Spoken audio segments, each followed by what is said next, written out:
Berdasarkan data survei sosial ekonomi BPS, angka backlog di tahun 2023 sebesar 9,9 juta unit.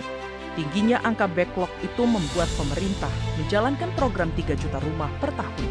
Program ini difokuskan bagi masyarakat berpenghasilan tetap atau tidak tetap di bawah 8 juta rupiah per bulan atau masuk kategori masyarakat berpenghasilan rendah di perkotaan, pedesaan, dan kawasan pesisir. Program 3 juta rumah per tahun tidak hanya membangun rumah baru, tapi juga termasuk renovasi rumah tidak layak huni. Sayangnya, anggaran yang disediakan melalui APBN tahun ini hanya mampu membangun 269.779 unit. Komisi 6 DPR RI mendorong BUMN di bidang infrastruktur dan perbankan harus ambil bagian dalam mendukung menjalankan proyek 3 juta rumah. PT Semen Indonesia Group dan Bank Tabungan Negara yang menjadi pendukung utama merealisasikan program ini harus mampu memenuhi ekspektasi dan target yang ditetapkan pemerintah. Sementara Himbara diimbau ikut berperan aktif dalam skema pembiayaan program 3 juta rumah dengan menyediakan skema kredit bersubsidi bagi kelompok MBR. Pasalnya, kebutuhan hunian layak dengan harga terjangkau masih sangat tinggi. Begitu juga disparitas antara supply dan demand rumah yang terus melebar.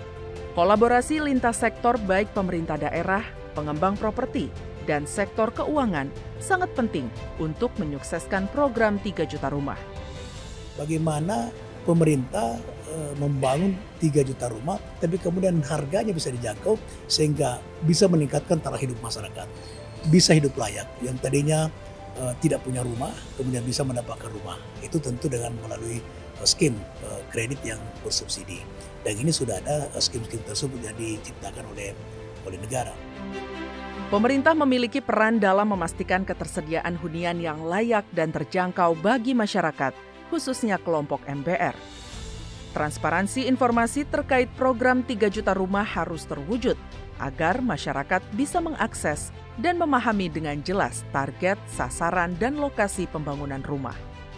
Target 3 juta rumah bukanlah sedikit, sehingga memerlukan keterlibatan berbagai pihak dan pengawasan ketat untuk memastikan rumah yang dibangun sesuai standar kelayakan dan memiliki ekosistem pendukung yang memadai.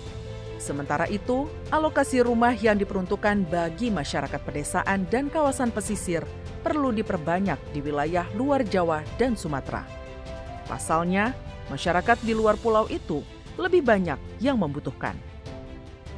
Tidak hanya dibangun rumah, tetapi juga kalau bahasanya itu tidak hanya membangun rumah, tapi membangun perumahan yang memang secara lingkungan juga bagus. Termasuk juga pasti di dalamnya tentang lingkungan, tentang drainase, tentang populasi, polusi, dan fasilitas yang lain. Program 3 juta rumah merupakan bagian dari upaya pembangunan yang berkelanjutan.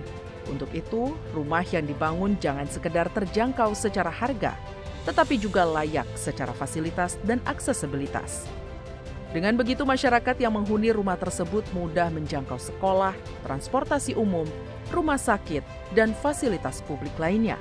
Pemerintah juga diimbau harus memastikan realisasi program 3 juta rumah benar-benar tepat sasaran dan dilengkapi infrastruktur dan fasilitas umum yang layak demi meningkatkan kualitas hidup masyarakat penerima 3 juta rumah yang nantinya berkontribusi pada perkembangan ekonomi lokal dan peningkatan SDM Indonesia yang sejahtera dan berkualitas.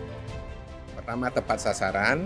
Kedua, skema pembangunan rumah ini mestinya ada pendekatan yang sangat komprehensif.